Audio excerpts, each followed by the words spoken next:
Hello, all my EPD 275 peeps. Today we're going to talk about something that's very close to my heart, and believe it or not, that is extremely important when it comes to engineering technology presentations. It's called storytelling and storyboarding. You might not think it's important, but my job here today is to prove to you why it's important. So let's get started. So let's start off with my favorite hair guy in the world. It's very simple. If you can't explain something in a simple term, well, as all likelihood, you don't understand it. And that's why my favorite guy here of the story of the universe, E equals MC squared. Couldn't it be more simple than that? The more complex you make it, the less you're able to communicate it, and the less people will understand it. And in the end, you might not even understand it. So that's a challenge. And the reason for storytelling is to make your message simple so that everybody can understand it. So when it comes to presentations, what do these individuals have in common? You might think that they are great engineers, business people, but in the end, they are great storytellers. It doesn't matter if you're making cartoons or computers or figuring out how to go to Mars.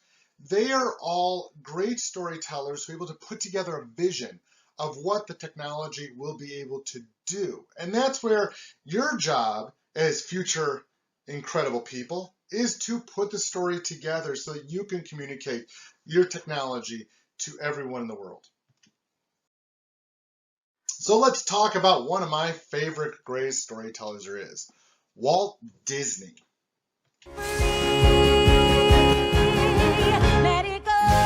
No, not that. No, just let it go. We're not going to talk about that.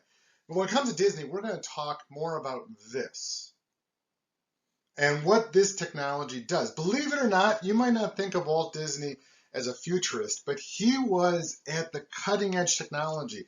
Even if you go back to the original versions of Epcot, he was always looking to the future. That's why if you look at the monorail or even his rides, they were such brand new technology when it comes to transportation. That's part of the reason I fell in love with them. But today what we're actually going to talk about is how Disney is a great storyteller of technology. Now, he has an advantage. He had a whole company to support his tech presentation. So as you'll see in a moment here, he has a huge amount of people that are involved. But the story is still the same. And I'm going to walk you through, based upon a 1960s video that he made for Walt Disney Presents, which was his television show. So you won't see him introduce himself. But he'll be introducing this new animatronic technology. So let's roll with it. Now, another of our World Fair exhibits that features the audio animatronics is the Carousel Theater of Progress. Well, how do you do? This is the Carousel Theater of Progress. In Act 1, the audience meets an audio animatronic family. The time is just before the turn of the century. Father, the host, tells the joys of living in the pre-electric era. Next, our audience moves to Act 2 and the 1920s. Now the family has all kinds of new contraptions to make life more enjoyable, including a crystal radio. Then our audience moves to the fabulous 40s, the beginning of the electronic era and the age of television. The last act of the Carousel Theater shows the wonderful family life of today with its leisurely push-button living. Now let's go over to the full-scale set. Fellas, will you clear the set? We want to have a little dry run. Girls, can you let that go for a while? We just want to do a little dry run on this thing. Okay, Waithel, you ready? This is the stage for Act 1 of the Carousel Theater of Progress. Stages for the other acts are being assembled at other places in the studio for a complete audio animatronic dress rehearsal. Now, this contraption here might look like something from outer space, but it's actually a control harness for programming the actions and gestures of our audio animatronic figures. Shall we show them how it works? Really well. This is the Carousel Theater host. Whatever the man in the harness does, this figure will respond simultaneously in the same manner. Would you care for a light? I don't think we better. No smoking on the stage.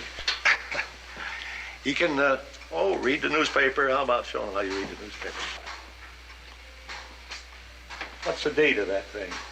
1890. The operator of the control harness has to be a bit of a ham actor, as you can see. All of the operator's actions are recorded on tape, and separate tapes are made for each of our figures. And it takes lots of rehearsal and refinement to get the gestures to be lifelike. Adding dialogue is a separate operation. For this, the operator synchronizes his lip movements with a pre-recorded dialogue track. In this way, we make the figures talk. This electronically controlled method of programming can give us a wide range of movements. A broad gesture to the wink of an eye. That's it. Thank you. Now, for a better understanding of the carousel theater, let's go over to the brain of the audio animatronic figures.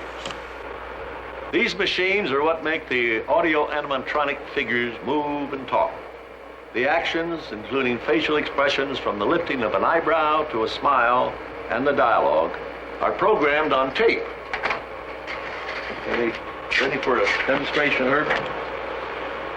Now, when this first machine finishes with its phase, as it is going to do pretty soon, it'll trigger this other machine, which programs the next phase of the show. Now, while this is happening, the first machine will rewind itself to its starting point. Yet during this interchange, we don't lose so much as the wink of an eye. There. Now let's hear the theme song of the Carousel Theater. There's a great, big, beautiful tomorrow shining at the end of every day. There's a great, big, beautiful tomorrow, and tomorrow's just a dream away. Man has a dream, and that's the start. Alrighty, so now next time you're at Disney World, Disneyland, anywhere, Disney, you can look back upon that animatronic technology and go, hey, not only did I learn how to present from EPD 275, I now know how the technology works. But any which way, what Disney excelled at, again, was starting with introducing the concept, introducing the audience to the concept in a place that they know and recognize, which was a stage, and then brought them through the technology, starting with the simplest components that they recognized, which was that harness around that actor, and then sequentially bring him through the most complex, which was the tape recorder. And then, in summary, bringing all the technology together to show what the audience would actually view, what it all adds up together. So again, that was a great technical presentation, and that's why, what's the main purpose of storytelling? Well, to take dull data and technology and make it relatable to the audience so that they feel connected with a very simple message that they can comprehend and understand. It also keeps them engaged. It answers the question of why should I care? Or how will it help me? It keeps them focused and also creates suspense. As we're watching Disney there, we're going like, all right, I see the guy with the harness. I know he doesn't smoke, but how does this actually work together? I'm not sure if you were like me, but you're watching the animatronic going, that's so freaking cool. How do they store it? Oh, wait a minute. Disney has an answer of how they store the movements. So that all adds up. And that's why it's a creating suspense about what happens next that keeps that audience engaged. So storytelling is really a journey through the technology. You have to break it down into individual components, show the audience each individual component, then show that audience what everything adds up to be. So as part of that, it's also reminding the people of the status quo, revealing a path to a better way. And I'll show you in a moment here how Steve Jobs does it, but you can kind of see that with Disney. But then you set up the conflict that needs to be resolved. How does this technology, how does an animatronic mimic a human, and then how do you store it? It's this conflict that needs to be resolved. When we go to Steve Jobs, you'll see it's like the cell phone today, which was a flip phone, they may remember this back in 2008, doesn't meet the needs of humans So we have to redesign it, and this is what we're going to come up with. So now, persuasive story pattern. You'll find this over and over again. It starts with what is. Where are you today? What does the audience recognize? You're kind of establishing a foundation where you connect with the audience. You both know this piece of technology and what it looks like today. But then you point out the problem. Why does this need to change? That's really where you're getting. The audience goes, oh yeah, you're right. I understand how this needs to change. Well, how are you going to go about that? And that's where you answer the question with this piece of technology. This is what could be. This is how the technology is going to solve this problem. And this is how we're going to build it. And you present it over and over again. In the main body, it's just not going through this problem once, but every topic in your main body of your presentation has this. What is today, the problem, and what could be. Then you repeat it over again. And the more times you repeat it, the more times the audience will get it. Steve Jobs is excellent at this, at repeating over and over again. So let's talk about how to tell a story. Well, the components are very similar to the presentation put together for the topic presentation. The only difference is you have the characters, the setting, and the plot. This is your introduction. It might be, the characters might be you, but in all likelihood, the characters are actually probably non-humans. They could be a machine, a computer, a satellite, for example. Then the setting, it's in deep space. And then the plot. There's a lot of parts out there floating around. How do we prevent it from destroying other satellites? That's the whole introduction and the hook that brings the audience in. Then you have the conflict. What is today? What's a problem and what could be? That's the main body. And that's finally the conclusion, which brings all the technology together, and this is what the future could look like when this technology is working. That's how you tell a story in the technical world. Now, we talked on Monday about the hook. Just want to review that again. It's about telling, it could be a story. It's something that gathers the audience interest and brings them in. It could be a statistic, a pain point overall, a story, or in Walt Disney's case, it's we're building this for the World's Fair to show what the future could be like, both the past and to the future. So those are all kind of hooks that are out there. The great news is there's no real definition of a hook. The main goal is to just bring the audience in. So from there on, in the main body, I talked about, we keep playing. What can we do? What do we need? What will the cost? What will be the profit if you have more business or doing a cost-benefit analysis? Why doesn't this occur? What will make it occur? You know, this could be in geoengineering or something of that sort, where you're trying to get some reaction to happen. Or it could be, where is the technology now? Or where should we put it? In the case of, for example, nuclear waste. You know, it's always this thing, this tugging someone along. Where we are today, what's the problem, where do we need to go? And then you relax and fall back and you bring the process over again by talking about today, the problem, and where do we need to go. And then finally, there's a conclusion. There might be a call of action. Now, this is not a to-do list. You don't want to tell the audience you need to do this, this, and this. But it's like, it's more of, as the audience, I'm calling you to help support the evolution of this technology. Help Elon Musk and SpaceX go to Mars. Support Disney building the new animatronic. Go ride Galaxy's Edge at Disneyland. You know, and it's all about the call to create a better world. That's kind of the summary where you've taken what you've demonstrated and now you're bringing it on to the next forward, to the future, and saying, this is where we need to go overall. So here's my friend, Steve Jobs. Again, and this is an epic event where he reveals the iPhone. There's two reasons I want to show it to you. One, it's very applicable to what we're talking about. Two, if you get nothing from presentations in this class, I at least want you to take away that you know the moment that Steve Jobs revealed the iPhone, because it is historic and will always be remembered.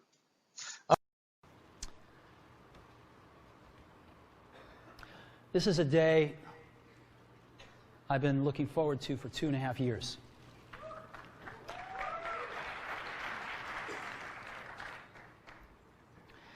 Every once in a while, a revolutionary product comes along that changes everything.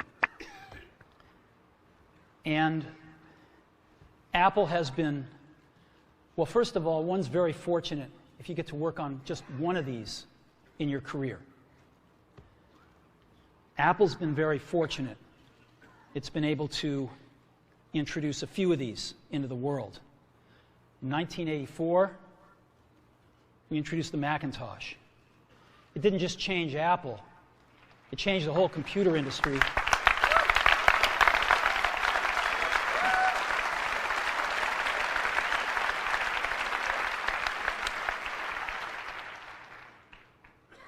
In 2001, we introduced the first iPod. And it didn't just change the way we all listen to music. It changed the entire music industry. Well, today, we're introducing 3 revolutionary products of this class.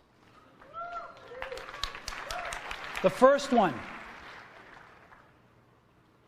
is a widescreen iPod with touch controls.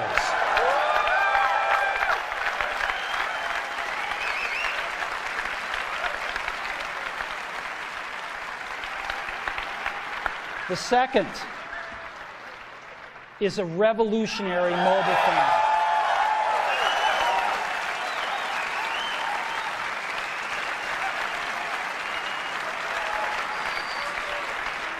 And the third is a breakthrough internet communications device. So, 3 things. A widescreen iPod with touch controls, a revolutionary mobile phone, and a breakthrough internet communications device. An iPod, a phone, and an internet communicator. An iPod, a phone. Are you getting it? These are not 3 separate devices. This is one device. And we are calling it iPhone. Today, Apple is going to reinvent the phone. And here it is.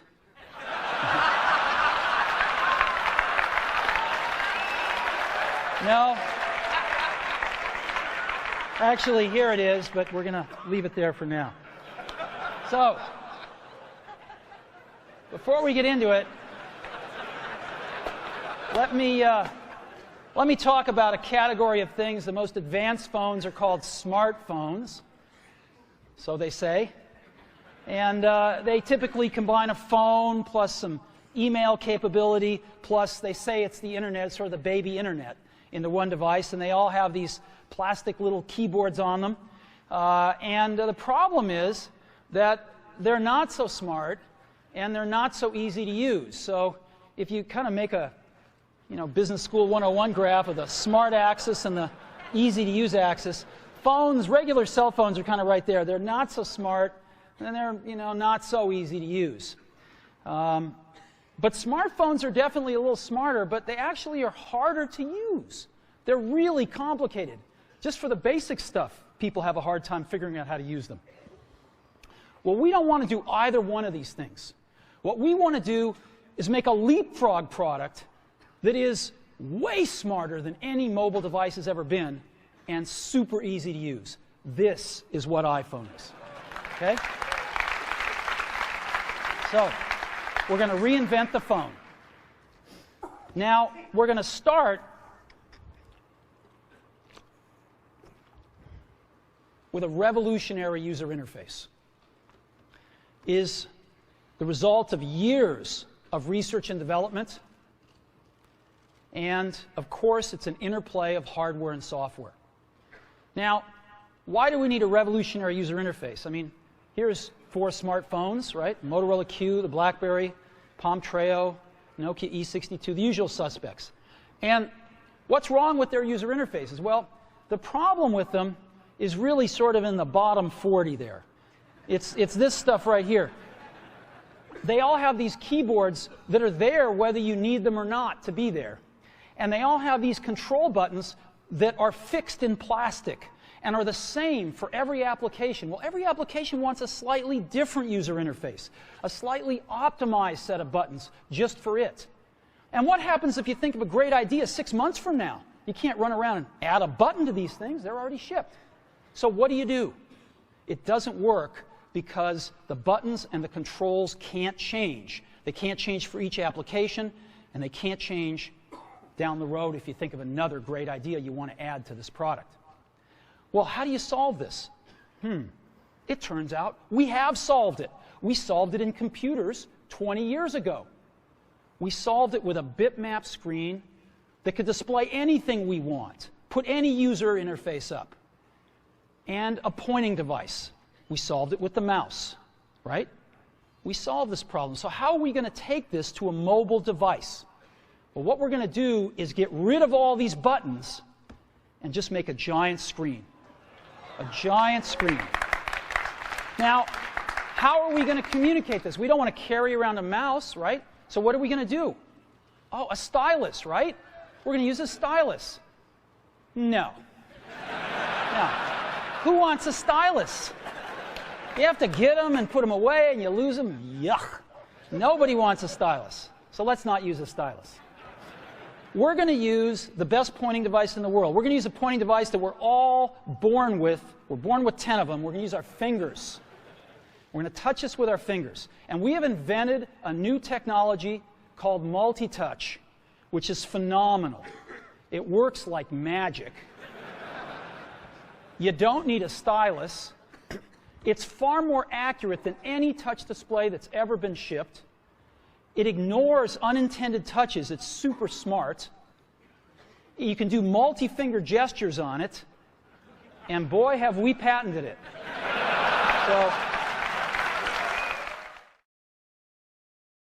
Okay, so we've talked about the reason for a story. Now let's talk about how we lay it out. So Dilbert's one of my favorite cartoons. It pretty much was my life at United Airlines headquarters. So it's a story of, a lot of times the storyboard you think of as a cartoon in the newspaper. I know you don't see it that much, but each individual cell adds up to the story. Each individual component brings together, in your case, the whole presentation. So a lot of the concepts are the same here. You have your introduction where you lay out in a storyboard. This could be done on a whiteboard, a piece of paper, or in PowerPoint, however you're most comfortable.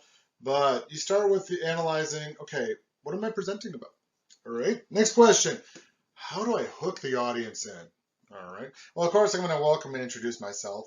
But then I want to talk about a summary of what I'm going to present and the objective of the presentation. So that sets you up there. Kind of components, they don't have to be in this order. They could be in any of those 3 orders, but you want your introduction to include all those.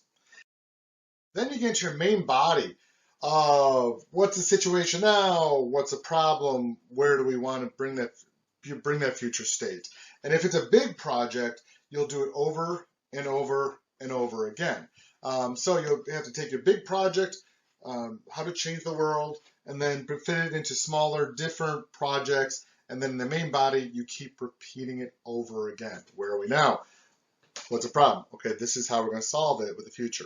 Then you find another component to that you're trying that rolls into the bigger solution. All right, where are we now? What's the problem? How are we going to solve it? So it's kind of like project management in a way, where several different projects or components come together for the technology. And that's what you're doing in the main body. You're saying, okay, this is the main goal in the introduction of what I want to do. Want to go to Mars? Well, these are in the main body. These are the individual components. First, get above the atmosphere. Okay. Second component, figure out how to get through inner space. Okay. Third component, how to stop in time to hit Mars. All right. Then fourth component, how to land on Mars. Those are the kind of the sequences of how you build the whole everything together, all these components together to the overall goal, objective, I should say, of going to Mars. And then you bring a conclusion. Again, review the problem, overall problem, where you want it, and how you brought all the components together. And then the call to action of saying, these are the next steps we need to take as a society, really meaning the audience. Or this is where the technology is going to take us in the long term. And that could be, and then finally the closure. That could take many forms depending on what your presentation is about. In the Disney example, it was actually watching the theatrical version of A Great Big Beautiful Tomorrow. It was Steve Jobs. It's actually just using the phone.